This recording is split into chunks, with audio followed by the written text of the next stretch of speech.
নবী সাল্লাল্লাহু আলাইহি ওয়াসাল্লাম ঈশার নামাজ পড়েছেন। ঈশার নামাজ, ঈশার নামাজ পড়ে কাবা ঘরের পাশে হাতিম আছে, কাবার হাতিম, হাতিমের উপর তিনি শুয়ে আছেন। ডান কাতে শোয়া সুন্নাত, ডান কাতে শুয়ে আছেন। তন্দ্রা ভাব, পরিপূর্ণ ঘুম আসে নাই। নবীদের কিন্তু ঘুম নাই। নবীদের ঘুমটাও কিন্তু, নবীদের ঘুমের মধ্যে যা আসে আল্লাহর পক্ষ থেকে সেটা ওহী। নবীদের দেহ ঘুমায়, অন্তর কিন্তু ঘুমায় না, মনে রাখবেন। নবীদের কি ঘুমায় না? কলব, অন্তর কিন্তু ঘুমায় না, মনে রাখবেন। এবার তিনি শুয়ে আছেন, হঠাৎ দুইজন ফেরেশতা আসলেন। কয়জন ভাই? একজন জিবরাইল আলাইহিস সালাম, একজন মিকাইল আলাইহিস সালাম। এসে নবী সাল্লাল্লাহু আলাইহি ওয়াসাল্লামকে আস্তে করে জাগিয়ে দিলেন। জাগিয়ে নবী সাল্লাল্লাহু আলাইহি ওয়াসাল্লামকে হাত ধরে নিয়ে যাচ্ছেন। কোথায়? পাশে জমজম কূপের পাশে। পাশে জমজম কূপ আছে, দেখেছিলেন না? যারা হজমরা করে আসছেন হয়তো দেখতে পারবেন। এই জামজাম আগের মতো আর নাই, একটা আইডিয়া পাবেন নাকি। জামজাম কূপের পাশে নিয়ে গিয়ে নবী সাল্লাল্লাহু আলাইহি ওয়াসাল্লামকে আবার আস্তে করে শুয়ে দেওয়া। এই যে পুরো ঘটনাগুলো ঘটে যাচ্ছে না, এগুলো কিন্তু মুহূর্তে ঘটে যাচ্ছে। মানে পুরো বিশাল ঘটনা ঘটে যাওয়ার পর দেখা যাবে ওই অজুর পানি কেবল গড়িয়ে গড়িয়ে যাচ্ছে, এখনো শেষ হয়। মানে সময়কে নিয়ন্ত্রণ করে পৃথিবীর সময়ের ফ্রেম আর আল্লাহ পাকের টাইম ফ্রেম এক নয়। আল্লাহ পাকের টাইম ফ্রেম টোটালি ডিফারেন্ট, আমাদের টাইম ফ্রেম আলাদা, মনে থাকবে। এখানে কিন্তু অনেক নাস্তিক অনেক প্রশ্ন করতে পারে। এবার শুয়ে দেওয়ার পর নবী সাল্লাল্লাহু আলাইহি ওয়াসাল্লামের বুকটাকে একদম এই গলার নিচ থেকে নিয়ে যেখানে লোম উঠে নাভি, এই নাভি পর্যন্ত চিরে দেওয়া হয়েছে জীবিত অবস্থাতেই, জীবিত অবস্থাতেই। এবার তার হার্ট, কলিজাটাকে বের করা হয়েছে। এই প্রথম ওপেন হার্ট সার্জারি নাম শুনেছেন কিনা? যে ওপেন হার্ট সার্জারি হচ্ছে। এবার এই কলিজাটাকে প্রথমে জমজমের পানি দিয়ে ধোয়া হয়েছে। কিসের পানি? জমজমের পানির মধ্যে শেফা আছে। যাদের অসুস্থতা আছে জমজমের পানিতে সূরা ফাতিহা ফু দিয়ে খাবেন, ইনশাআল্লাহ শেফা হয়ে যাবে, ইনশাআল্লাহ শেফা হবে। জমজমের পানিতে ধোয়ার পরে এর এই কলবটাকে, কলিজাটাকে ঈমান এবং হিকমতে পূর্ণ একটা পেয়ালা দিয়ে ধুয়ে দেওয়া হয়েছে। একটা পেয়ালার মধ্যে ঈমান নিয়ে আসা হয়েছিল এবং হিকমা, প্রজ্ঞা নিয়ে আসা হয়েছে। এটা রাখার পরে এই ঈমান প্রজ্ঞা দিয়ে ঢেলে এই পুরো জায়গাটা বন্ধ করে দেওয়া হচ্ছে। কি রূপ কথা মনে হচ্ছে? আমরা যে নিঃশ্বাস নিচ্ছি এটাই কি আল্লাহর অলৌকিকত্ব না? এই যে হার্ট আমাদের পাম্প করতেছে, যখন আমরা ছোট বাচ্চা ছিলাম ওই সময় থেকে নিয়ে এখন পর্যন্ত পাম্প করছে, এক সেকেন্ডের জন্য কি থেমে গিয়েছিল? এটাই তো অলৌকিকত্ব। যে আল্লাহ আমাদেরকে বাঁচায় রাখতে পারেন, সে আল্লাহর পক্ষে এগুলো করা কি অসম্ভব কিছু? আচ্ছা, এবার নবী সাল্লাল্লাহু আলাইহি ওয়াসাল্লামকে একটা বাহনের মধ্যে উঠানো হচ্ছে। বাহনটার নাম বোরাক। কি নাম? বোরাক। এবার বাহনটা হচ্ছে গাধার চেয়ে একটু বড়, খচ্চরের চেয়ে একটু ছোট এবং একটু লম্বা দেহের, সাদা রঙের। কি রঙের? এবার নবীজি এখানে উঠতে যাচ্ছেন, বাহনটা একটু ফাপড় নিল, একটু ভাব দেখালো। ভাব দেখানো বোঝেন কিনা? ওই যে আপনার গার্লফ্রেন্ড আপনার সাথে যা দেখায় আর কি। আছে তো গার্লফ্রেন্ড? না ভাই, আলহামদুলিল্লাহ। তাহলে স্ত্রী তো দেখায়। স্ত্রী ভাব দেখালে সবর করতে হবে। কি করতে হবে? স্ত্রী ভাব দেখালে সবর করতে হবে, চুপ থাকতে হবে। এগুলো টিপস শেখেন, নাহলে বড় সমস্যা হতে পারে। স্ত্রী ভাব দেখাতে পারে, তখন সবর করতে হবে, চুপ থাকতে হবে। পরে দেখবেন ভাব নিজেই আবার ঠান্ডা হয়ে গেছে, ঠিক আছে? আর নিজে গরম হয়ে গেলে সমস্যা। আপনি গরম হয়ে গেলে পুরো একদম তরকারি পুরো যাবে একেবারে। কথা বুঝতে পারছেন? আল্লাহ বোঝার তৌফিক দান করুন। বোরাকটা ভাব নিচ্ছে আর কি। এখন বোরাককে জিবরাইল আলাইহিস সালাম বলছেন, এই শোনো, তোমাকে সৃষ্টি করার পর থেকে, ভালো করে শোনেন, তোমাকে সৃষ্টি করার পর থেকে মুহাম্মদ সাল্লাল্লাহু আলাইহি ওয়াসাল্লামের যে শ্রেষ্ঠ কোনো মানুষ তোমার গায়ে পা দেয় নাই। বলেন আল্লাহু আকবার। বলেন আল্লাহুম্মা সাল্লি আলা মুহাম্মদ, আল্লাহুম্মা বারিক আলা মুহাম্মদ। তোমাকে সৃষ্টি করার পর থেকে মুহাম্মাদের চেয়ে সাল্লাল্লাহু আলাইহি ওয়াসাল্লাম শ্রেষ্ঠ কোনো মানুষ তোমার পিছে ওঠে নাই। সুবহানাল্লাহ। জান্নাত থেকেই বাহনটা নিয়ে আসা হয়েছে। কোথা থেকে? জান্নাত থেকে। এবার তিনি বোরাকে উঠলেন। বোরাক, ও আচ্ছা, বোরাক এই কথা শুনে কি করলো?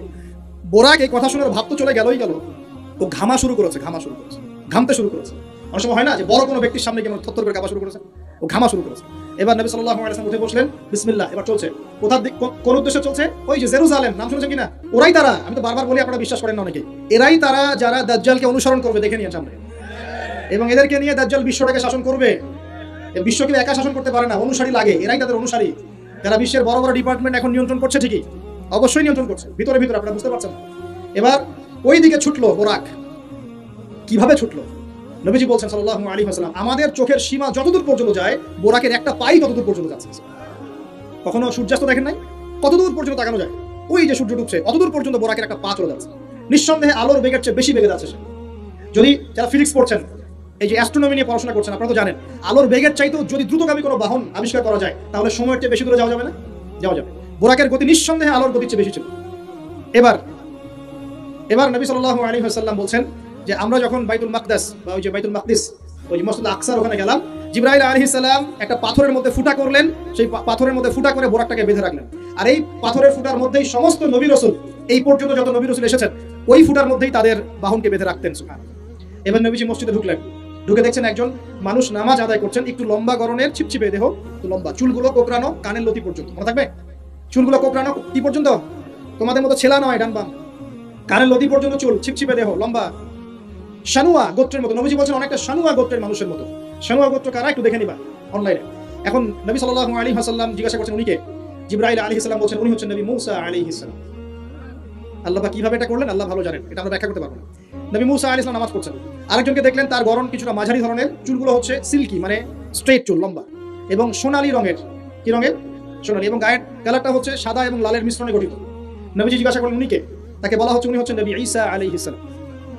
এবং নবী সাল্লাল্লাহু আলাইহি ওয়াসাল্লাম সমস্ত আম্বিয়া কেরামের সামনে চলে গেলেন এবং সমস্ত নবীদেরকে নিয়ে 2 রাকাত নামাজ পড়লেন। সুবহানাল্লাহ। নবীদের ইমাম কে? আমাদের নবী কাদের ইমাম? নবীদের ইমাম। আর সেই নবীর সুন্নাত পালন করতে আমাদের এত কষ্ট হয়, হ্যাঁ ভাই? লজ্জা লাগে, দাঁড়িয়ে রাখলে লজ্জা লাগে না? টাকটুর উপর কাপড় তুলে লজ্জা লাগে?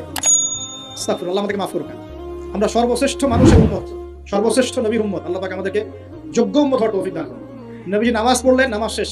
নামাজ, ও আরেকটা কথা, আরেকজনকে নবীজি দেখলেন, তার অবয়ব সম্পর্কে তিনি বলছেন দেখতে হুবাহু আমার মতোই। নবীজি বলছেন দেখতে হুবাহু আমার মতোই। জিজ্ঞাসা করলেন তিনি কে? জিবরাইল আলাইহিস সালাম বলছেন তিনি হচ্ছেন নবীগণের পিতা ইব্রাহিম আলাইহিস সালাম।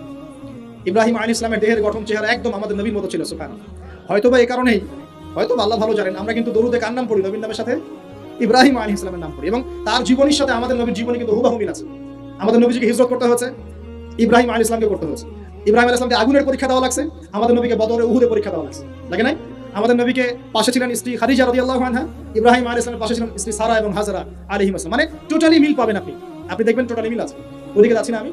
এবার নামাজ শেষে নবী সাল্লাল্লাহু আলাইহি ওয়াসাল্লাম আবার বোরাকে উঠলেন। এবার বোরাক উপরে ওঠা শুরু করলো। এই পর্যন্ত যেটা এসেছে এটা হচ্ছে মক্কা থেকে জেরুজালেম পর্যন্ত, এটাকে বলা হয় ইসরা। এটাকে কি বলা হয়? ইসরা, মানে নাইট জার্নি, মানে রাত্রেবেলা নৈশ ভ্রমণ। আর এবার যাচ্ছে এই বাইতুল মাকদাস থেকে উপরের দিকে, এটাকে বলা হয় মেরাজ, মানে ঊর্ধ্বে আরোহণ, ঊর্ধ্বগমন। ঠিক আছে?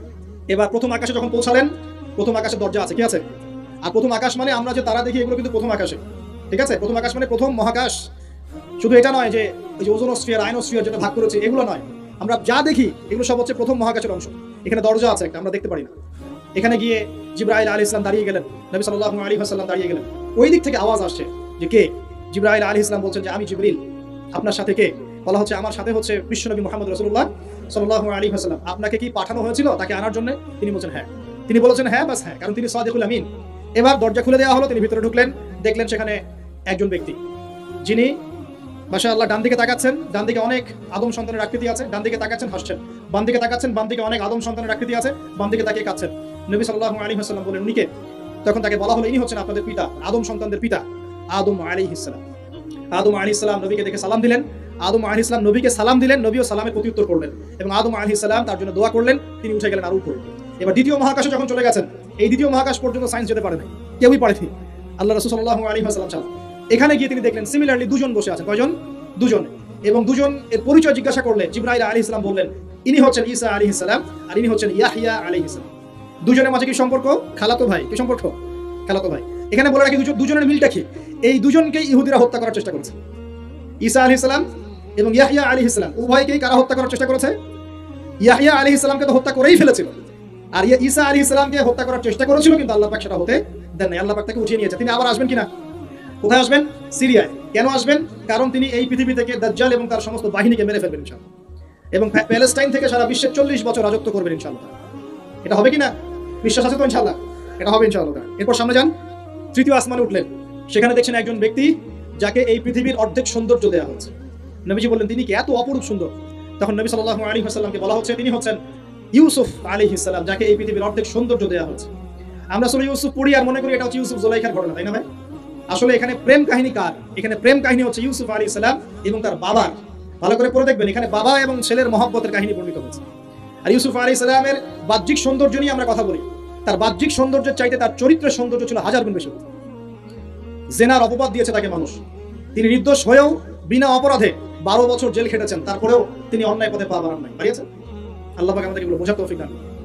আর উপরে উঠলেন, চতুর্থ আসমানে উঠে দেখছেন এখানে আরেকজন একইভাবে আছেন, তার নাম হচ্ছে ইদ্রিস আলাইহিস সালাম। কি নাম? ইদ্রিস আলাইহিস সালাম। তিনি চতুর্থ আসমানে অপেক্ষা, একইভাবে সবার সাথে কথাবার্তা হলো, সালাম বিনিময় করা হলো, মোবারকের দোয়া করলেন, তিনি আবার উঠে গেলেন। পঞ্চম আসমানে উঠে তিনি দেখছেন ওই ইচ্ছে নবী মুসা আলাইহিস সালাম। কোন নবী? নবী মুসা আলাইহিস সালাম। সবাই সালাম দিচ্ছেন, একইভাবে কথাবার্তা হচ্ছে। ষষ্ঠ আসমানে উঠে দেখছেন হারুন আলাইহিস সালাম, মুসা আলাইহিস সালামের ভাই, মনে আছে? হারুন আলাইহিস সালাম, যিনি ফেরাউনের কাছে দাওয়াত নিয়ে গিয়েছিলেন, মুসা আলাইহিস সালামের সাথে ছিলেন। সপ্তম আসমানে উঠে তিনি দেখছেন একজন ব্যক্তি যার চেহারা একদম ছোট ছোট বাচ্চারা যারা মারা যায়, আল্লাহ রাব্বুল আলামিন তাদের রূহটাকে ওখানে রেখেছেন। তারা ওখানে খেলছে, যখনই ওদের পিতামাতার কথা মনে হয় দৌড় দিয়ে আসে ইব্রাহিম আলাইহিস সালামের কাছে। মনে রাখবেন, বাচ্চাদের সাথে কেন ইব্রাহিম আলাইহিস সালামকে রাখা হয়, এখানে একটা ব্যাখ্যা হতে পারে, আল্লাহু আ'লাম।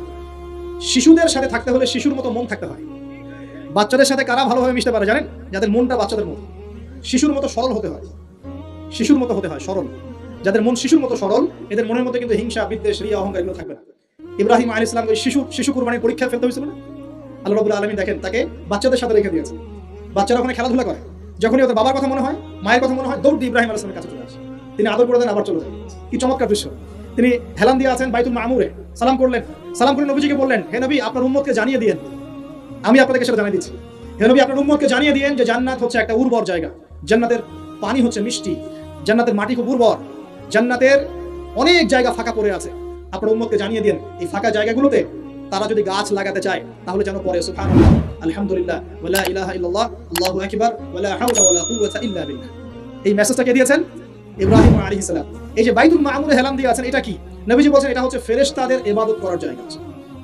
কাবা ঘর আছে না আমাদের, এই কাবা ঘরের ঠিক সোজা উপরে বাইতুল মামুর আছে, সপ্তম আসমানে। ফেরেশতারা কিভাবে ইবাদত করেন শোনেন। নবীজি বলেন এই বাইতুল মামুরে প্রতি মুহূর্তে 70,000 ফেরেশতা তাওয়াফ করছে। ঠিক যেমন এখানে তাওয়াফ হচ্ছে 24 ঘন্টা, তাওয়াফ কি থেমে থাকে? তাওয়াফ থামে না। ঠিক ওইভাবে বাইতুল মামুরে তাওয়াফ থেমে থাকছে না। বাইতুল মামুরে ফেরেশতারা তাওয়াফ করছেন 70,000 ফেরেশতা একই সাথে। আর শুনে রাখেন, যে 70,000 ফেরেশতা একবার তাওয়াফ করার সৌভাগ্য পেয়েছে তারা কিয়ামত পর্যন্ত দ্বিতীয়বার চান্স পাবে। এবার কি চিন্তা করতে পারছেন ফেরেশতাদের সংখ্যা কত হতে পারে? আমাদের সংখ্যা তত্ত্বের বাইরে। এবার নবী সাল্লাল্লাহু আলাইহি ওয়াসাল্লাম আরো একটু উপরে উঠলেন। এই জায়গার নাম সিদরাতুল মুনতাহা। কি নাম? সিদরাতুল মুনতাহা। এটা তো একটা বড়ই গাছ দেখেছেন তো? এটা নবীজি বলেন এত চমৎকার এই বড়ই গাছ, এর মধ্যে এত বেশি রং ছিল যে রংগুলোকে আমি ব্যাখ্যা করতে পারবো না। এর পাতাগুলো ছিল হাতির কানের মতো এবং এর ফলগুলো ছিল মটকার মতো বড় বড় এক একটা, এবং এর মধ্যে প্রজাপতি বসেছিল। এই প্রজাপতিগুলোর রং এত চমৎকার যেগুলো আমাদের পৃথিবীর রঙের মতো নয়। এগুলো ব্যাখ্যা করার মতো শব্দ আমাদের কাছে নাই। অ্যামেজিং! এটা কোন জায়গা? আমাদের সবার রূহগুলো যেখানে উঠে যায়। এটা কোন জায়গা? আমাদের সবার নেক আমলগুলো যেখানে উঠে যায়। সবার রূহ, মৃত ব্যক্তিদের রূহ বা আত্মা এবং নেক আমলগুলো এই পর্যন্ত ওঠে, এরপরে সেখান থেকে উঠিয়ে নেওয়া হয়, এরপরে তারা আর যেতে পারে। একইভাবে উপর থেকে আল্লাহ পাকের কোনো আদেশ আসলে এই সিদরাতুল মুনতাহা পর্যন্ত আসে, এরপর সেখান থেকে নিয়ে আসা। আমি কি বুঝতে পারছি? এই হলো সিদরাতুল মুনতাহা, যেটা ফেরেশতাদের শেষ সীমা। এরপরে ফেরেশতারা যেতে পারবে না। আল্লাহ পাকের নিকটবর্তী ফেরেশতারা ছাড়া নর্মাল যারা, তারা ওখানে যেতে পারবে। নর্মাল মানে বলছি যারা এমনি অন্য দায়িত্বে আছেন তারা সেখানে যেতে পারবে না। এই পর্যন্ত লাস্ট ওই যে লাইন থাকে না, ডেডলাইন, এটা ডেডলাইন, এরপর যেতে পারবে। এবার আমাদের নবীকে এখানে বাহন চেঞ্জ করে দেওয়া হলো, অন্য একটা বাহন আরো দ্রুতগামী তাকে দেওয়া হলো। এই বাহনের কারণে নবীজি একদম আলো পর্দা ভেদ করে উপরে উঠছে। আল্লাহ পাকের একদম কাছাকাছি আসছে। কাছাকাছি আসার পর তিনি বলছেন, আমি তখন শুনতে পেলাম যে আল্লাহ পাকের নিকটস্থ ফেরেশতা যারা আল্লাহর আদেশ লিখে রাখেন, তারা কলম দিয়ে লিখছে আল্লাহর আদেশ। এই কলমের লেখা খসখস শব্দ আমি শুনতে পেলাম। আল্লাহু আকবার। এবার আল্লাহ রাব্বুল আলামিন তাকে কাছে নিয়ে, শোনেন প্রিয় ভাই, উম্মতে মুহাম্মাদি শুনে রাখো, আল্লাহ পাক 3টা স্পেশাল ওহী করলেন। কয়টা ভাই? 3টা। অন্যান্য অনেক কথা তো হয়েছে, সেগুলো তো আমরা হাদিসের মধ্যে আমরা ডিটেইলস বলতে পারছি না, সময় শর্ট। 3টা স্পেশাল ওহী আল্লাহ রাব্বুল আলামিন করেছেন। তার প্রথমটা হচ্ছে নবী সাল্লাল্লাহু আলাইহি ওয়াসাল্লামকে এই জায়গায় 50 ওয়াক্ত নামাজ হাদিয়া গিফট দেয়া। কত? এবার নবীজি 50 ওয়াক্ত নিয়ে চলে আসছেন। আর পরে দুটো পরে বলছি, 50 ওয়াক্ত নিয়ে চলে আসছেন। আসার সময় এই যে ষষ্ঠ আসমানে, পঞ্চম আসমানে কার সাথে দেখা? মুসা। কে আমাকে করছে? মুসা আলাইহিস সালাম। তিনি বলছেন আল্লাহ পাক কি দিয়েছেন আপনাকে? নবী সাল্লাল্লাহু আলাইহি ওয়াসাল্লাম 50 ওয়াক্ত নামাজ। কত ওয়াক্ত? 50 ওয়াক্ত। নবী এবার মুসা আলাইহিস সালাম বলছেন আমার উম্মতকে 2 ওয়াক্ত নামাজ দেওয়া হয়েছে, সেটাই আমার উম্মত আদায় করতে পারে নাই। 50 ওয়াক্ত নামাজ আপনার উম্মত পারবে না, আপনি কমাই নিয়ে আসেন যান। তিনি আবার গেলেন 50 থেকে 45, আবার 45 থেকে 40, 40 থেকে 35, 35 থেকে 30, এই করতে 5 ওয়াক্ত যখন আসলো, তখন নবীজিকে বলা হচ্ছে আপনি আরো কমাই নিয়ে আসেন। নবীজি বলছেন আমার যেটা লজ্জা লাগছে, আল্লাহ পাক আমাকে এত বেশি কমিয়ে দিলেন, আরো কমাতে চাইতে আমার লজ্জা লাগছে। দেখেন মুসা আলাইহিস সালাম বলেছিলেন আমার উম্মতকে 2 ওয়াক্ত নামাজ দেওয়া হয়েছিল, আদায় করতে পারে নাই। উম্মতে মুহাম্মাদের মধ্যে এমন মানুষ নাই 2 ওয়াক্ত 1 ওয়াক্ত নামাজও পড়তে পারে না। নবীদের এটা হিকমা, দূরদর্শিতা। এবার নবী সাল্লাল্লাহু আলাইহি ওয়াসাল্লাম আল্লাহর কাছে গিয়ে আরজি পেশ করছেন। আল্লাহ রাব্বুল আলামিন বলছেন 5 ওয়াক্ত নামাজ আমি দিলাম, কিন্তু 5 ওয়াক্ত যদি তোমার উম্মত আদায় করে 50 ওয়াক্তের নেকি দেওয়া হবে ইনশাআল্লাহ। আরেকটা বেনিফিট তোমার উম্মতের যে কোনো ব্যক্তি যে আমলই করুক না কেন 10 গুণ বাড়ায় নেকি দেওয়া হবে ইনশাআল্লাহ। কিন্তু তোমার উম্মতের কোনো ব্যক্তি যদি গুনাহ করে তাহলে গুনাহকে 10 গুণ বাড়ায় দিব না ইনশাআল্লাহ। গুনাহ একটাই থাকবে, গুনাহ কি হবে? একটাই থাকবে। আর নেকির কাজ করলে 10 গুণ বাড়ায় দেওয়া হবে। 1 টাকা দান করছেন 10 টাকা নেকি হবে, 1 রাকাত নামাজ পড়ছেন 10 টাকাতে নেকি হবে, একটা সিজদা করছেন 10টা সিজদা নেকি হবে ইনশাআল্লাহ। কথা বুঝতে পারছেন? এটা হলো একটা গিফট বা হাদিয়া। সেকেন্ড গিফটটা হচ্ছে আল্লাহ রাব্বুল আলামিন নবী সাল্লাল্লাহু আলাইহি ওয়াসাল্লামকে সূরা বাকারার শেষের 2টা বা 3টা আয়াত ওহী করলেন। কয়টা ভাই? শেষের 2টা বা 3টা। লিল্লাহি মা ফিস সামাওয়াতি, এখান থেকে ফানসুরনা আলাল কওমিল কাফিরিন পর্যন্ত। এই আয়াতগুলোর ফজিলত সম্পর্কে এসেছে রাতের বেলা কেউ যদি এই আয়াতগুলো পড়ে ঘুমায়, সূরা বাকারার শেষে 2টা বা 3টা পড়ে ঘুমায়, সারা রাত তাহাজ্জুদের নেকি পাবে ইনশাআল্লাহ। এবং দৃশ্য অদৃশ্যের কোনো ক্ষতি, তার কোনো অনিষ্ট সাধন করতে পারবে না ইনশাআল্লাহ। এই যে সমস্যা হয় ঘুমের মধ্যে, জিনের সমস্যা, জাদুর সমস্যা, বদনজর ইত্যাদি, কোনো রকম প্রবলেম তাকে ফেস করতে হবে না ইনশাআল্লাহ। সূরা বাকারার শেষে কয় আয়াত? কমপক্ষে 2 আয়াত, যদি পারেন 3টা আয়াত পড়বেন। 2টা হাদিয়া হলো। 3 নম্বর হাদিয়াটা আরো বড়। 3 নম্বর হাদিয়া হচ্ছে নবী সাল্লাল্লাহু আলাইহি ওয়াসাল্লামকে আল্লাহ পাক বললেন তোমার উম্মতের, গৌর করে শুনেন, তোমার উম্মতের যে কোনো ব্যক্তি যত পাপই করুক না কেন, যদি আমার সাথে শিরকের পাপ না করে, শিরকের পাপ ছাড়া আমার সাথে সাক্ষাৎ করে, আসমান জমিন সমান যদি পাপ করে, আমি আল্লাহ তার সামনে আসমান জমিন সমান ক্ষমা নিয়ে হাজির হব ইনশাআল্লাহ। এই উম্মতের যে কোনো ব্যক্তি খালি লা ইলাহা ইল্লাল্লাহ মুখ দিয়ে পড়েছে, ইসলামের সামনে আত্মসমর্পণ করেছে এবং শিরক মুক্ত আমল করেছে, বেদাত মুক্ত আমল করেছে, ঠিক আছে, তার যত বড় বড় পাপই থাকুক না কেন, ইনশাআল্লাহ আল্লাহ পাক কোনো না কোনো ওসিলায় সেই পাপ মাফ করে দেবেন। এটা একদম লিখিত হয়ে গেছে। জান্নাতীদের 120 কাতার হবে, এই 120 কাতার মানুষের মধ্যে 80 কাতার হবে উম্মতে মুহাম্মাদের মধ্যে। আমরা কি শিরক মুক্ত আমল করতে পারবো না ভাই? সাহাবীরা অবাক হয়ে বলছেন, যদি সে চুরি করে, যদি সে জেনা করে, নবীজি বলছেন যদি সে চুরিও করে, যদি সে জেনাও করে, তবুও তাওহীদ ঠিক থাকলে জান্নাতে চলে যাবে। এখন কি তাওহীদ ঠিক করে চুরি করা শুরু করবো? তাওহীদ ঠিক করে কি জেনা করা শুরু করবো? এখানে আল্লাহ পাকের তাওহীদের গুরুত্ব বোঝানো হয়েছে। আর যে ব্যক্তি প্রকৃত তাওহীদে থাকবে সে কি জেনা করতে পারবে? আল্লাহ পাক আমাদের সবাইকে 3টা হাদিয়া গ্রহণ করার তৌফিক দান করুন। আমার সাথে বলেন, 50 ওয়াক্ত নামাজ মানে 5 ওয়াক্তই। 5 ওয়াক্ত মানেই 50 ওয়াক্ত।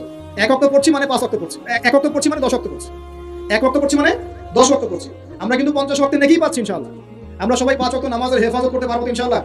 আল্লাহ পাক তৌফিক এনায়েত করুন, আমিন। আমরা কি সূরা বাকারার শেষের আয়াতগুলো মুখস্থ করতে পারবো ইনশাআল্লাহ? প্রত্যেক রাতে আমল করবো তো ইনশাআল্লাহ। আর শিরক মুক্ত আমল করার চেষ্টা করবো ইনশাআল্লাহ। একটা বই পড়বেন, কিতাবুত তাওহীদ, শিরক সম্পর্কে জানতে পারবেন ইনশাআল্লাহ। আল্লাহ পাক তৌফিক দান করুন। এবার নবীজি আসছেন, একটু শেষের দিকে মনোযোগ দেন, মনোযোগ হারান না, আর কিছু কথা বাকি আছে। নবীজি এবার আসছেন, আসার সময় তাকে জান্নাত জাহান্নাম দেখানো হয়েছে। কি দেখানো হয়েছে? জান্নাত এবং জাহান্নাম। নবীজি বলছেন, আমি জান্নাতকে দেখলাম। বিশৃঙ্খলা করেন না, আমি জান্নাতকে দেখলাম। জান্নাতকে দেখলাম, জান্নাতকে ঘিরে রাখা হয়েছে কষ্ট, ক্লেশ, এগুলো দিয়ে। মানে জান্নাতটা ঘেরা আছে কষ্ট দিয়ে, মানে জান্নাতে যেতে হলে কষ্ট করতে হবে, ঠিক আছে? ফজরের নামাজ উঠতে কষ্ট হয় না? সুখ ছেড়ে দেবো, এটা কষ্ট লাগতেছে না? কষ্ট হবে, আল্লাহর পথে চলতে হলে কিন্তু কষ্ট হবে। মানুষ ভালো মন্দ বলবে, অনেক সমস্যা। জান্নাতকে ঘেরা হয়েছে কষ্ট দিয়ে, আর জাহান্নামকে ঘেরা হয়েছে প্রবৃত্তির দাসত্ব দিয়ে। মন যাচাই তাই করার নাম প্রবৃত্তি। মন চাচ্ছে মদ খাইলেন, মন চাচ্ছে জেনা করলেন, মন চাচ্ছে সুখ খাইলেন, আর মন যাচাই তা দিয়ে জাহান্নামকে ঘেরা হয়েছে। এবার নবীজি বলছেন, জাহান্নামে মুক্তি বেড়ে দেখেছি, জাহান্নামে দেখেছি বেশিরভাগ অধিবাসী, জাহান্নামের বেশিরভাগ মানুষ হচ্ছে উম্মতে মুহাম্মাদের নারী জাতি। বলেন নাউজুবিল্লাহ। এই নারী জাতি মানে আমার বোন, আপনার মা, আপনার স্ত্রী, আমার বোন, আমার মা, আমার স্ত্রী, আমাদেরই তো। নারী কি আমাদের বাইরে?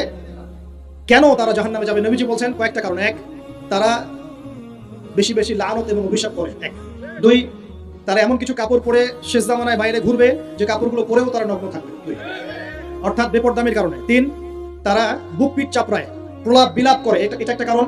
4, তারা স্বামীর সাথে কখনো কখনো কুফরি করে। কেমন? স্বামী সারা জীবন যদি তাদের ভরণ পোষণ ভালোবাসা দিয়ে যায়, কোনো একদিন যদি কোনো সমস্যা সৃষ্টি হয়, বলবে যে সারা জীবন তোমার কাছে কিছুই পাইলাম। এই সবকিছুর ঊর্ধ্বে একটা কারণ আছে, এই সবকিছুর ঊর্ধ্বে একটা কারণ আছে, সেটা হলো, শোনেন, তাদের উদ্ধত মস্তকটা আল্লাহ পাকের বিধানের সামনে সহজে অবনত হতে পারে না, চায় না। এগুলো কিন্তু সব মেয়েদের জন্য নয়, উম্মতে মুহাম্মাদির একটা অংশের মেয়েদের জন্য আল্লাহ নবী এইসব কথা বলেছেন। আবার এমনও মেয়ে আছে, শোনেন, এমনও মেয়ে আছে যারা ঈমান আমল টিকে রাখার জন্য না খেয়ে থাকতেও রাজি আছে। এমনও মেয়ে আছে, এমনও বহু দিনী মেয়ে আছে আমাদের সমাজে যারা ঈমান আমল ধরে রাখতে চায়, পরিবার তাকে রাখতে দেয়। ফিরাউনের ঘরে থেকেও একজন মেয়ে জান্নাতে গিয়েছে, গেছে কিনা? গেছে। অতএব আমরাও যে দুধে দেওয়া তুলসী পাতা এমন নই, আমাদের মধ্যে বহু খারাপই আছে। কিন্তু নবীজি এখানে স্পেশালি বলেছেন যে শেষ জামানার মেয়েরা, নিসাউন কাসিয়াতুন আরিয়া, যারা কাপড় পরে নগ্ন থাকবে, মহিলাতুন মামিলা, যারা অন্যকে আকৃষ্ট করবে, অন্যের দিকে আকৃষ্ট হবে, এরা জান্নাতে যাবে না, জান্নাতের গন্ধ পাবে না। নবীজি বলেছেন, আমি জাহান্নামে দেখেছি বেশিরভাগ নারী জাতি। এখানে আমার মা, আমার বোন, আপনার মা, আপনার বোনের সতর্ক হওয়ার কি হেদায়েত আছে কি নাই? আর এই মেয়েদেরকে চালাই কি আমরা না অন্য কেউ? আমরাই তো আমাদের পরিবারকে চালাই কিনা? আমরাই তো খাওয়াই পড়ে নাকি? তাহলে আমাদের পরিবারের বোনেরা কি পর্দা করতে পারবে না? প্রতিষ্ঠা করতে পারবেন না? পরিবারের আমাদের মায়েরা, বোনেরা, স্ত্রীরা পর্দা করবে না? এই দায়িত্ব আমাদের না? পরিবারের কর্তা আমরা নই? আল্লাহকে আমাদেরকে জিজ্ঞাসা করবেন না? অতএব আমরাও যেন সতর্ক হয়ে যাই, আল্লাহ পাক তৌফিক দান। এই জন্য বলি, বিয়ে করতে হলে আগে দিনদারিতা দেখবেন, তারপর বিয়ে করবেন। দুনিয়াদারিতা দেখে বিয়ে করলে পরে পস্তাবেন। ছেলে মেয়ে উভয়ের প্রতি একই নসিহত। বিয়ে করতে যদি হয়, বিয়ে যদি করতেই হয়, তাহলে দিনদারিতা দেখে বিয়ে করবেন। তারপর দেখবেন যে মেয়ের বংশ কেমন, সৌন্দর্য কেমন, এই সেই পরে দেখবেন। আগে দেখবেন দিনদারিতা ঠিক আছে কিনা। ছেলের ক্ষেত্রে একই বিধান। আগে দেখতে চান না কত বড় চাকরি করে, কত প্রপার্টিজ আছে, কত বড় বাড়ি, এগুলো পরে দেখবেন। আগে দেখবেন ছেলে নামাজ পড়ে কিনা, ছেলের মধ্যে সুন্নত আছে কিনা, এইগুলো আগে দেখবেন। এই বিয়ে নিয়ে প্রচুর জাহিলিয়াত সমাজে আছে, এই কারণেই পরিবারগুলো এখন ভেঙে যাচ্ছে। আল্লাহ পাক আমাদেরকে সুন্নাহ মেনে চলার তৌফিক দান করুন, বলি আমি। নবীজি এখানে বলেছেন, আমি জাহান্নামে দেখেছি বেশিরভাগ অধিবাসী নারী জাতি। আমাদের বোনদেরকে রিকোয়েস্ট করবো, সতর্ক হয়ে যান, আল্লাহর ওয়াস্তে সতর্ক হয়ে যান। কেন? শুনেন, কেন নবীজি বললেন, এই পয়েন্টটা একটু ভালো করে বোঝেন। কেন নবীজি এই উম্মতের মধ্যে বেশিরভাগ মেয়েকে জাহান্নামী বলেন? আপনি একটু চিন্তা করেন তো, এই উম্মতের মধ্যে কি এমন হয়েছে, এই উম্মতের মেয়েদের সাথে কি এমন হয়েছে যার ফলে মেয়েদেরকে আর ঘরে রাখা যায় না, সব বাইরে চলে আসতেছে? কি হয়েছে এই উম্মতের মেয়েদের সাথে? এই প্রবলেম তো আগে 200-500 বছর আগে ছিল না। 500 বছর আগে আপনি কি কোনো মেয়েকে দেখেছেন আমাদের মেয়েদের মতো বেপরদায় সারা রাস্তাঘাট, গ্রামগঞ্জ, একদম অফিস আদালত, বাজার ঘাট সব ঘুরে বেড়াচ্ছে? দেখেছেন 500 বছর আগে, 300 বছর আগে, 200 বছর আগে? লাস্ট সমসাময়িক সময় কি এমন হলো যে মেয়েদেরকে আর ঘরে রাখা যায় না? আমি একটা শব্দ বলে দিই, বাসায় রিসার্চ করবে, সব বলে দিব না। লাস্ট 100-200-300 বছরে একটা মুভমেন্ট, একটা আদর্শ ছড়িয়ে পড়েছে বিশ্বের বুকে, তার নাম হলো ফেমিনিস্ট রেভলিউশন। মনে থাকবে, ফেমিনিস্ট রেভলিউশন, এটা নিয়ে ঘাটাঘাটি করেন, বুঝতে পারবেন কেন জাহান্নামের বেশিরভাগ অধিবাসী জাহান্নামে যাবে, নারীরা কেন জাহান্নামে যাবে বেশি বেশি। এই মুভমেন্টটা নিয়ে পড়াশোনা করলেই বুঝতে পারবেন। আল্লাহ পাক আমাদেরকে বোঝার তৌফিক দান করুন, অন্তরের চোখ খোলার তৌফিক দান করুন। নবীজি আরো বলছেন, আমি জাহান্নামে গেলাম, জাহান্নাম আমাকে দেখানো হলো, এবং সেখানে আমি একজন ফেরেশতাকে দেখলাম। কি দেখলাম? এই ফেরেশতা আমাকে দেখে হাসে নাই। সবাই মনোযোগ দেন, মেরাজের রাতের সবাই নবী সাল্লাল্লাহু আলাইহি ওয়াসাল্লামের সাথে হাসি মুখে সাক্ষাৎ করেছেন এই ফেরেশতা বাদ দিয়ে। নবীজি বললেন জিবরাইল আলাইহিস সালামকে, সে এত গম্ভীর কেন, তার চেহারায় হাসি নাই কেন? জিবরাইল আলাইহিস সালাম বলছেন, যখন থেকে আল্লাহ পাক তাকে জাহান্নামের দায়িত্ব দিয়েছেন, যেদিন থেকে আল্লাহ পাক এই ফেরেশতাকে জাহান্নামের দায়িত্ব দিয়েছেন, ওই দিন থেকে তার চেহারার হাসি চলে গেছে। আর কিছু বলতে হবে? কেন হাসি চলে গেল? খুশিতে? জাহান্নামে আল্লাহ পাকের আযাব এবং এই আযাবের দায়িত্ব পালন করতে গিয়ে তার চেহারা থেকে হাসি চলে গেছে।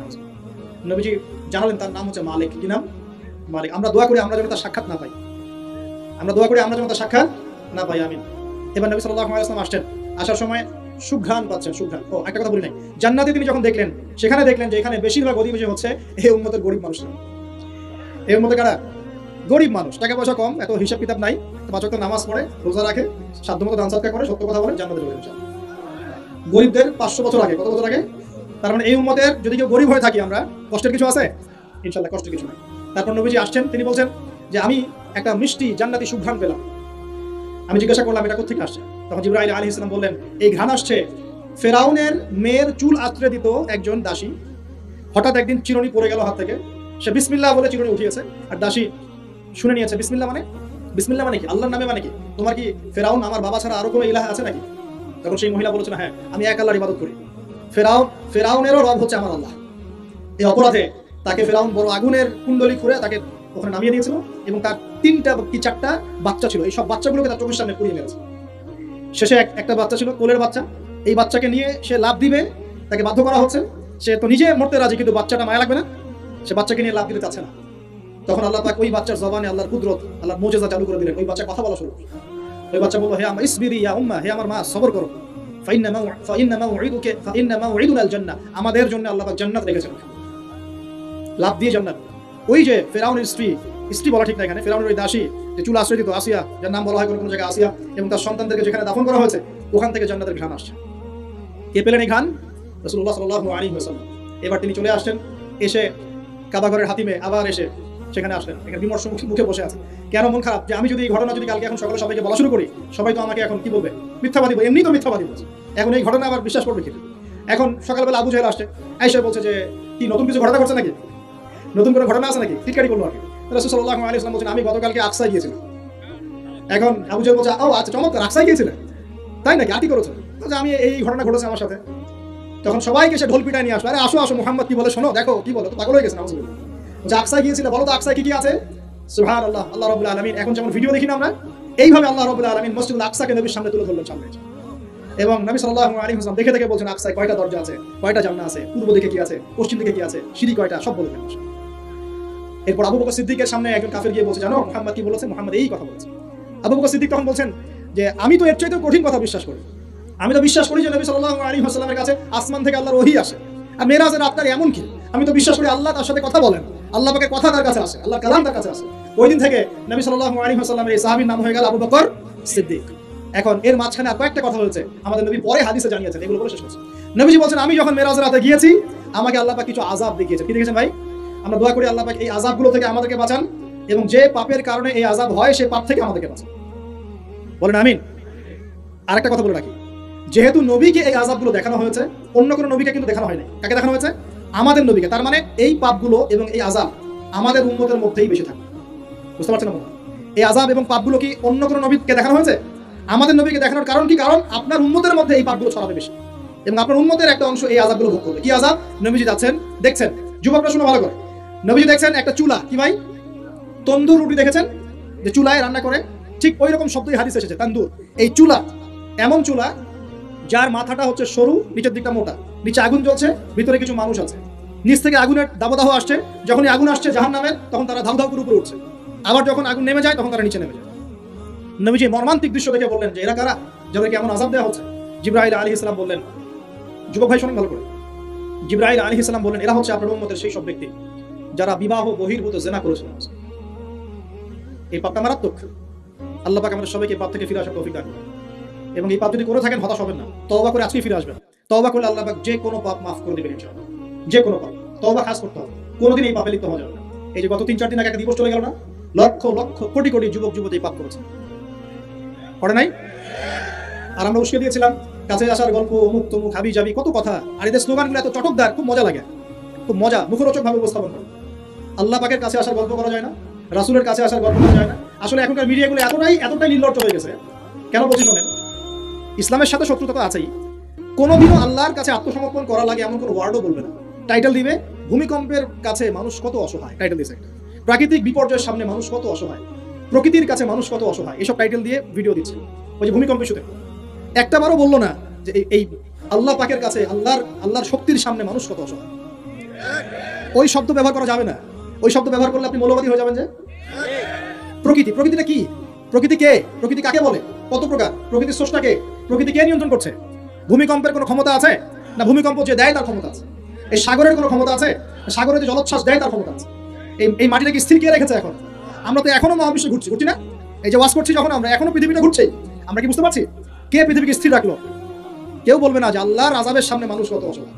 হ্যাঁ, বলবে প্রকৃতির সামনে মানুষ কত অসহায়, ভূমিকম্পের সামনে মানুষ কত অসহায়। মানে এমন এমন চটকদার কিছু শব্দ দিবে, এই শব্দগুলো আপনাকে চিনিয়ে দিবে যে কারা আল্লাহর বাহিনী, কারা আল্লাহর দুশমনের বাহিনীর মধ্যে আছে। এখানে যুবকদেরকে উৎসাহিত করা হয়েছে না জেনার জন্য।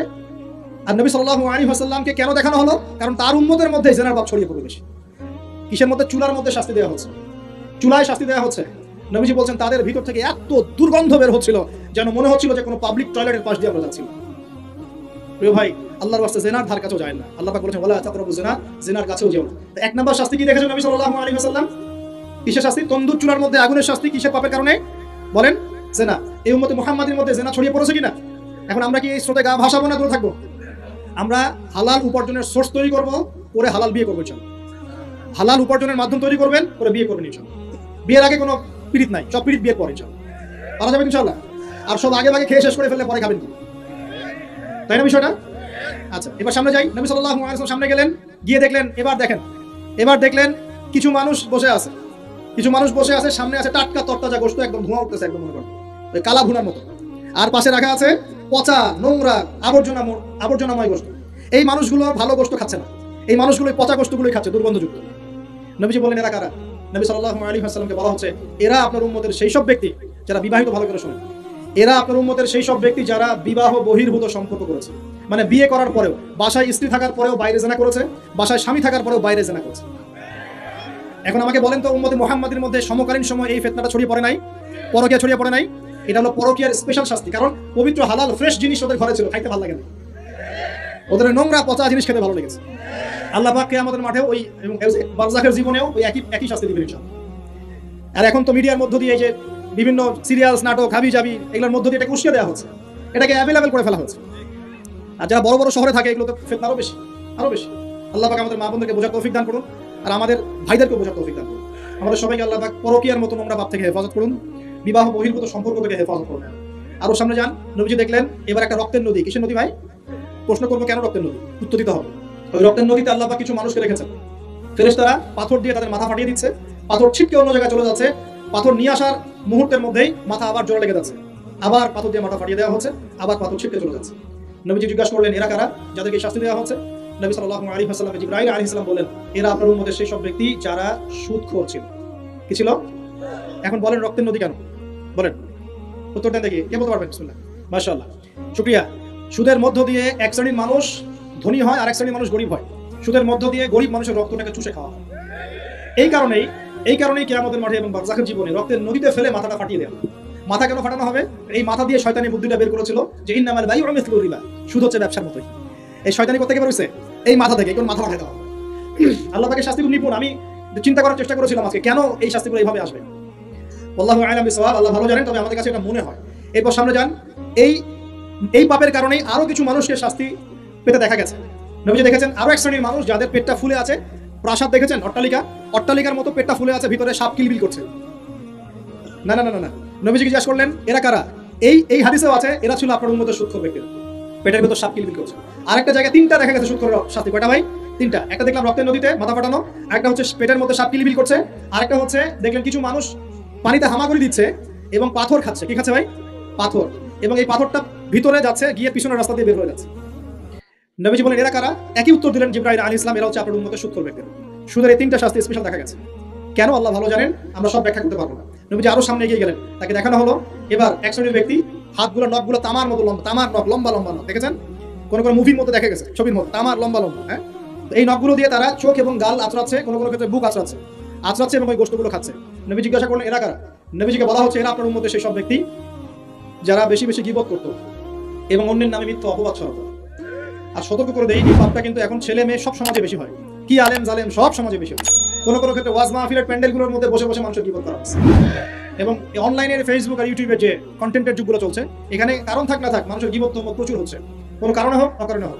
সতর্ক হয়ে যাবেন, আপনার দ্বারা আমার দ্বারা যদি কারো গীবত হয়, তামার নখ দিয়ে গাল আশ্রাতে হবে কিয়ামতের মাঠে। আল্লাহ বাঁচা কেমন হেফাজত করবে। এবং এই পাপের আরেকটা শাস্তি দেখা হয়েছে, ওই যে নিজের ভাইয়ের গোশত ছিঁড়ে ছিঁড়ে খাচ্ছে, এক শ্রেণীর মানুষকে আগুন খাওয়ানো হচ্ছে এবং আগুনগুলো পিছনের রাস্তা দিয়ে বের হয়ে যাচ্ছে। জিজ্ঞাসা করা হলো তারা কারা? নবীজিকে বলা হচ্ছে এরা আপনার উম্মতের সেই সব ব্যক্তি যারা এতিমের মাল ভক্ষণ করত, এতিমের মাল অন্যায়ভাবে ভক্ষণ করে খেয়ে ফেলতো। আছে কি নাই সমাজের মধ্যে? নবীজি আরো সামনে গেলেন, দেখলেন এক শ্রেণীর মানুষ কাঁধে অনেক বোঝা, বোঝাগুলো হালকা করার বদৌলতে উল্টা তারা বোঝা হালকা না করে আরো কিছু বোঝা ঘাড়ে নিচ্ছে, লাকড়ির বোঝা ঘাড়ে নিয়ে পথ চলার চেষ্টা করছে, কিন্তু পথ চলতে পারছে না। নবীজি বলেন এরা তো অদ্ভুত, এরা তো চাইলে বোঝা হালকা করে চলতে পারতো, বোঝা আরো নিয়ে চলছে কেন? নবীজিকে বলা হচ্ছে এরা আপনার মধ্যে সেই সব ব্যক্তি যারা দায়িত্ব যতটুকু নিয়েছিল অতটুকু তো পালন করতে পারতোই না, আরো দায়িত্ব চেয়ে নিত মানুষের কাছে। দায়িত্ব চেয়ে নেওয়ার সংস্কৃতি চলছে না এখন? যোগ্যতা থাক আর না থাক মানুষ দায়িত্ব চাচ্ছে না, দায়িত্ব না দিলে লাভ করে। যোগ্যতা থাক না থাক মানুষকে দায়িত্ব চেয়ে নিচ্ছে কিনা? দায়িত্ব নেওয়াটা বড় কথা নয়, পালন করাটা বড় কথা। না করতে পারলে এই শাস্তি ভোগ করতে হবে। আল্লাহ পাক আমাদের সবাইকে হেফাজত করুন। আমি এবার সামনে গেলেন, দেখলেন এবার তো মুশকিল। সামনে গিয়ে দেখলেন এক শ্রেণীর মানুষ, কয়েকটা মানুষ না, এক শ্রেণীর মানুষ যাদের জিহ্বাগুলোকে, ঠোঁট আর জিহ্বাগুলোকে আগুনের কেচি দিয়ে কেটে ফেলা হচ্ছে। নবীজি বলেন এরা কারা? রাসূল সাল্লাল্লাহু আলাইহি ওয়াসাল্লামকে বলা হচ্ছে এরা আপনার উম্মতের সেই সব ব্যক্তি যারা ছিল ওয়াইজ বক্তা, আলেম ওয়াইজ বক্তা, যারা মানুষের সামনে দ্বীনের কথা বলতো কিন্তু নিজেরাই সেই দ্বীনের প্রতি আমল করতো। আল্লাহ রাব্বুল আলামিন আমাকে এবং আপনাদের সবাইকে এই মর্মান্তিক শাস্তি থেকে বাঁচান। যা বলবো তার উপর আমল করা তৌফিক দান করুন, যা জানবো তার উপর আমল করা তৌফিক দান করুন। যা বলি আমল করি না সেটা প্রয়োজনে বলার দরকার নাই, যেটা আমল করি না সেটা প্রয়োজনে বলার দরকার নাই। আল্লাহ পাক আমাদেরকে রাসূলের সুন্নাহ মাফিক দাওয়াতি কাজ করার তৌফিক দান করুন এবং এই শ্রেণীর বক্তার অন্তর্ভুক্ত হওয়া থেকে আল্লাহ পাক আমাদেরকে বাঁচান। এইভাবে তিনি আরো বেশ কিছু শাস্তি দেখলেন, তারপর তাকে ফিরিয়ে আনা হলো এই মেরাজের ঘটনা বিশেষ। এখন এই পুরো মেরাজের ঘটনা আমরা শিখলাম রাসূলুল্লাহ সাল্লাল্লাহু আলাইহি ওয়াসাল্লামের এই মেরাজ উম্মত মুহাম্মাদের জন্য খাস কিনা, আমাদের জন্য খাস কিনা? এরকম ঘটনা কি বিশ্বে আর কোথাও ঘটেছে? এই পুরো হিস্ট্রির মধ্যে কি এরকম ঘটনা কখনো ঘটেছে? অন্য কোন নবীর সাথে ঘটেছে? অন্য কোন উম্মতের সাক্ষী আছে? আমরা সাক্ষী আছি, আমাদের নবীর সাথে ঘটেছে। আমাদের নবীর ক্ষেত্রে জীবনে এই বিস্ময়কর ঘটনা একবার ঘটেছে। আল্লাহ পাক কি কোনো নবীকে তার কাছে নিয়ে ওহী করেছেন? আসুন এই মিরাজে যে বিষয়গুলো আমরা শিখলাম, আমরা সবাই এর উপর আমল করার চেষ্টা করি। আল্লাহ পাক তৌফিক দান করুন। নবীজি বলেছেন যে ব্যক্তি সকালে 10 বার, সন্ধ্যায় 10 বার আমার প্রতি দরুদ পড়বে, ইনশাআল্লাহ কাল কিয়ামতের মাঠে আমি তার জন্য সুপারিশ করব। নবীর সুপারিশ পাওয়ার জন্য কয়েকটা পদ্ধতি। এক, জীবনের প্রতিটা কাজ রাসূল সাল্লাল্লাহু আলাইহি ওয়াসাল্লামের সুন্নাহ মতো করা, 1 নাম্বার। 2 নাম্বার, সকাল সন্ধ্যায় 10 বার করে রাসূলের প্রতি দরুদ পাঠ করা। আর 3 নাম্বার হচ্ছে রাসূল সাল্লাল্লাহু আলাইহি ওয়াসাল্লামের রেখে যাওয়া এই দিন, এই আমানতটাকে মানুষের ঘরে ঘরে পৌঁছে দেওয়ার ব্যবস্থা করা। পারা যাবে ইনশাআল্লাহ। আল্লাহ কবুল করুন, তৌফিক দান করুন। তো আলোচনায় মনোযোগ দেই, মোবাইল ফোনে বেশি ব্যস্ত না হয়, আপোষে কথাবার্তা না বলি। যতক্ষণ কথা হবে দিনের আলোচনা দিলের কান দিয়ে, মনের কান দিয়ে শোনার চেষ্টা করি, আমল করার নিয়াতে শোনার চেষ্টা করি। আল্লাহ তৌফিক দান করুন। তো যেখানে ছিলাম যে আল্লাহ রাব্বুল আলামিন কোরআনকে বলছেন প্রত্যেকটা বিষয়ের ব্যাখ্যা, হেদায়েত, রহমত এবং সুসংবাদ। তো আমরা প্রশ্ন করলাম কোথায় আছে যে এশার সালাত 4 রাকাত এবং 4 রাকাতে 8টা সিজদা করতে হবে? আসলে কুরআনুল কারীমের কোথাও বলা নাই এশার নামাজ 4 রাকাত। কুরআনুল কারীমের কোথাও বলা নাই যে এশার 4 রাকাত নামাজে 8টা সিজদা করতে হবে, 10টা করা যাবে না, এমনটা কোরআনে বলা নাই। তাহলে কি ব্যাখ্যা হবে? আল্লাহ পাক তো বললেন কোরআনে সবকিছুই ব্যাখ্যা করেছে। ব্যাখ্যাটা হচ্ছে, উত্তরটা হচ্ছে এই জবাব সূরা হাশর আয়াত নম্বর 7। নবী সাল্লাল্লাহু আলাইহি ওয়াসাল্লাম তোমাদেরকে যা দিয়েছেন তা গ্রহণ করে নাও। ওয়ামা আতাকুমুর রাসূলু ফাখুযু, রাসূল যা যা দিয়েছেন সব নিয়ে নাও, চোখ বন্ধ করে। রাসূল যা দিয়েছেন চোখ বন্ধ করে গ্রহণ করো। ওয়ামা নাহাকুম আনহু ফান্তাহু, রাসূলুল্লাহ সাল্লাল্লাহু আলাইহি ওয়াসাল্লাম যা থেকে নিষেধ করেছেন এই বিষয়গুলো থেকে দূরে থাকো। এখন রাসূল যা দিয়েছেন, এই রাসূলের দেয়াগুলো আমরা কোথায় পাবো? কোরআনে না হাদিসে? বলেন। রাসূল যা থেকে নিষেধ করেছেন এই নিষেধগুলো আমরা কোথায় পাবো? কোরআনে না হাদিসে? কোরআনে আমরা দেখতে পাচ্ছি আল্লাহ যা দিয়েছেন, আল্লাহ যা নিষেধ করেছেন। কোরআনে কি আছে রাসূল যা দিয়েছেন, রাসূল যা নিষেধ করেছেন? তাহলে রাসূল যা দিয়েছেন, রাসূল যা নিষেধ করেছেন সাল্লাল্লাহু আলাইহি ওয়াসাল্লাম, এগুলো আমরা পাবো কোথায়? সুন্নতে বা হাদিসে। কথা ঠিক আছে? এখন সুন্নত বা হাদিস কি আলাদা কিছু নাকি একই উৎস থেকে আসছে? উত্তর হচ্ছে সূরা নাজম আয়াত নাম্বার 3-4। আল্লাহ পাক বলছেন বিসমিল্লাহির রহমানির রহিম, ওয়ামা ইয়ানতিকু আনিল হাওয়া ইন হুয়া ইল্লা ওয়াহয়ুন ইউহা। আল্লাহ পাক বলছেন রাসূলুল্লাহ সাল্লাল্লাহু আলাইহি ওয়াসাল্লাম নিজের মন গড়া কোনো কথা বলেন না। রাসূলুল্লাহ সাল্লাল্লাহু আলাইহি ওয়াসাল্লাম নিজের মন গড়া কোনো কথা বলেন না। তিনি সেই কথাটুকুই বলেন যা তার কাছে ওহী করা হয়। অর্থাৎ রাসূলুল্লাহ সাল্লাল্লাহু আলাইহি ওয়াসাল্লাম যে আমাদেরকে বলেছেন ঘুমানোর আগে বিসমিল্লাহি আল্লাহুম্মা বিইসমিকা আমুতু ওয়া আহইয়া বলতে, এটাও আল্লাহ পাকের ওহী।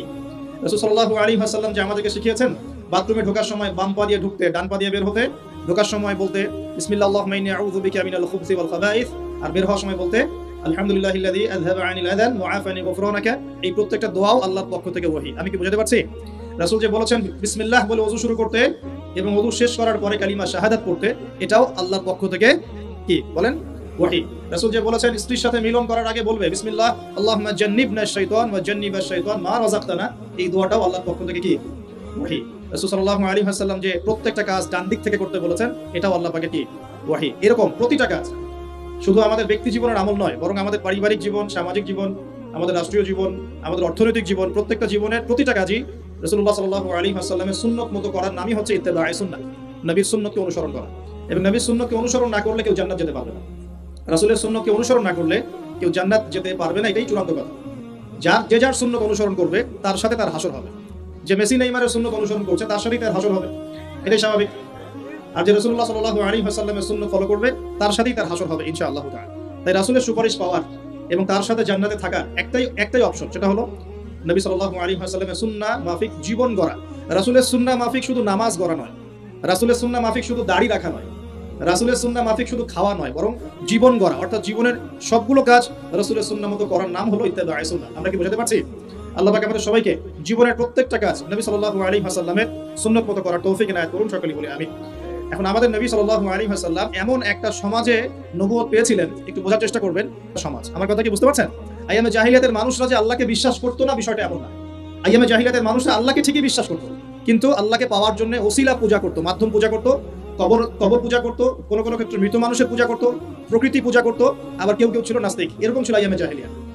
তো আমি একটা দলিল দিচ্ছি যে আইয়ামে জাহিলিয়াতের মানুষরাও যে আল্লাহকে বিশ্বাস করতো, তার সবচেয়ে বড় দলিল হচ্ছে আবু জেহেল নিজেই। আবু জেহেলের নাম শুনেছেন তো? আবু জেহেলকে এই উম্মতের কি বলা হয়? কে বলতে পারবেন? আবু জেহেলকে এই উম্মতের কি বলা হয়? ওয়াজ কি খালি শুনলেই হবে নাকি একটু ধরে রাখতে হবে? কি বলা হয়? আইয়ামে জাহিলিয়াত একটা প্রবাদ ছিল, আবু জেহেলকে বলা হতো আবুল হাকাম, মানে জ্ঞানের পিতা। কিসের পিতা? জ্ঞানের পিতা। কিন্তু ইসলাম আসার পরে যখন সে ইসলাম কবুল করে নাই এবং সত্যকে চিনেও প্রত্যাখ্যান করেছে, তখন নবী সাল্লাল্লাহু আলাইহি ওয়াসাল্লাম বলেছিলেন আবু জেহেল হচ্ছে এই উম্মতের ফেরাউন। কে? ফেরাউনের নাম শুনেছেন কিনা? ফেরাউন কে ছিল? এই বিশ্বের সবচেয়ে প্রতাপশালী শাসক। সে কি ভালো ছিল না জালেম ছিল? ক্ষমতা চিরদিন থাকে না? থাকে না? থাকে। ফেরাউনের চেয়ে শক্তিধর ওই সময়ে বিশ্বের কেউ ছিল? আজকে ফেরাউনের কোনো অস্তিত্ব আছে? আছে। তার লাশটা পড়ে আছে। তার লাশটা আছে না? 1897 সালে তার লাশটা আবিষ্কৃত হয়েছে। কত সালে? 1897 সালের দিকে তার লাশটাকে আল্লাহ পাক শুটকি বানিয়ে রেখে দিয়েছেন। কেন রেখেছেন? এই দলিলটাও কোরআনে আছে। ওই যে বললাম কোরআন সবকিছু ব্যাখ্যা করেছে। ফেরাউনের লাশ কেন সংরক্ষণ করা হয়েছে এর দলিলও কোরআনে আছে। আল্লাহ বলেছেন যাতে করে তুমি, আজ আমি তোমার এই দেহটাকে সংরক্ষণ করব যাতে করে তোমাকে পরবর্তীদের জন্য নিদর্শন রূপে রাখা যায়। তাহলে ফেরাউন কাদের জন্য নিদর্শন হয়ে আছে? ফেরাউনের পরে যারা জালেম হিসেবে আসবে পৃথিবীতে, সেই জালেমদের জন্য ফেরাউনের লাশটা নিদর্শন হয়ে আছে। কিন্তু মানুষ নিদর্শন গ্রহণ করতে রাজি নয়, মানুষ শিক্ষা গ্রহণ করতে রাজি নয়। ফেরাউন কি আম কোনো ব্যক্তি ছিলেন না শাসক ছিলেন? তাহলে আম ব্যক্তিদের জন্য তিনি যতটা না বড় নিদর্শন, শাসকদের জন্য বড় নিদর্শন। যারাই পৃথিবীতে শাসন ক্ষমতার বলে জুলুম করবে তাদের জন্য ফেরাউন একটা নিদর্শন হয়ে থাকবে কিয়ামত পর্যন্ত। থাকবে কিনা? লিতাকুনা লিমান খালফাকা আয়াহ। আল্লাহ বলেছেন যাতে করে তুমি পরবর্তীদের জন্য নিদর্শন হতে পারো, এই কারণে তোমার লাশটাকে আমি সংরক্ষণ করেছি। আল্লাহ পাক এটাও বলেছেন কিন্তু বেশিরভাগ মানুষই আমার নিদর্শন সম্পর্কে গাফেল। বাস্তবতা তাই নয় কি? আচ্ছা, এখন ফেরাউনদের মতো বড় বড় জালেম নাই সারা বিশ্বে? তাদের জন্য নিদর্শন না শিক্ষা না? এটা শিক্ষা। দেখুন আবু জেহেলকেও এই উম্মতের ফেরাউন বলা হতো। কেন? কারণ সে সত্যকে চিনেও প্রত্যাখ্যান করেছে। তাকে বদরের যুদ্ধে হত্যা করা হয়েছে। দুইজন ছোট ছোট কিশোর তাকে হত্যা করেছে। দুইজন মুয়াজ। দুইজন কি? এই মুয়াজ নাম জানতেন? মুয়াজ নাম বরকতময় নাম। দুই মুয়াজ সিরাতের গ্রন্থ পড়ে দেখবেন, আর রাহিবুল মাখতুম। দুইজন মুয়াজ ছোট ছোট বাচ্চা যাদের বয়স 10 থেকে 15-র মধ্যে, 10 থেকে 15, এই দুই ভাই মিলে আবু জেহেলকে হত্যা করেছে। সুবহানাল্লাহ। এরপর আব্দুল্লাহ বিন মাসউদ রাদিয়াল্লাহু আনহু তিনি তার গর্দানটা কেটে রাসূলের সামনে উপস্থাপন করেছিলেন। সুবহানাল্লাহ। ওই গর্দান দেখে নবী সাল্লাল্লাহু আলাইহি ওয়াসাল্লাম বলেছিলেন যে এই হচ্ছে এই উম্মতের ফেরাউন। আবু জেহেলকে এই উম্মতের বলেন ফেরাউন।